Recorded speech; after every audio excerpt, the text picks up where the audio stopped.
vendredi 17 février, Véronique Sanson s'est livrée dans les colonnes de Libération.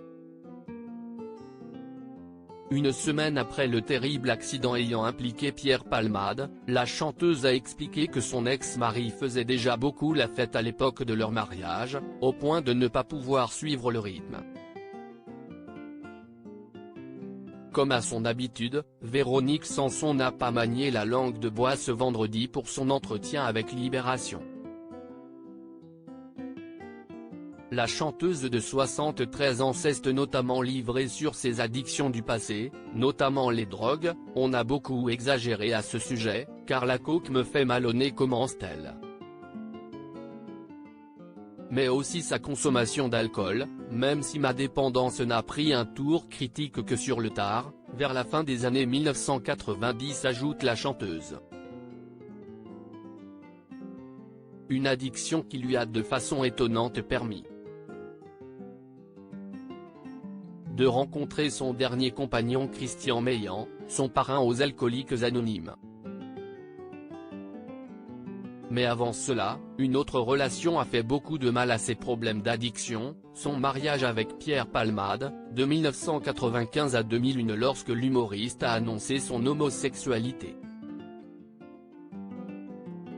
Si Véronique Sanson est parvenue à vaincre ses démons, ce n'est pas le cas de son ex-mari, comme l'a montré l'actualité.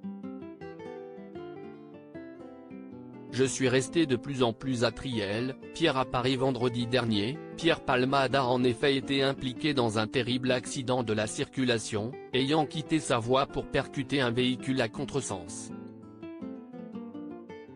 Résultat, une femme enceinte a perdu son enfant à naître, tandis qu'un homme et son fils de 6 ans ont été grièvement blessés et sont toujours en soins.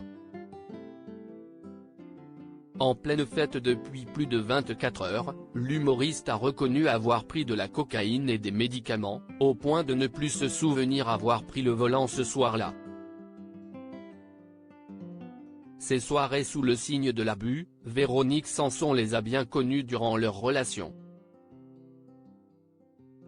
Dans les colonnes de Libération, elle a en effet révélé qu'elle avait même participé à leur divorce. « Nous nous sommes mariés parce qu'on s'aimait et que l'on s'admirait mutuellement.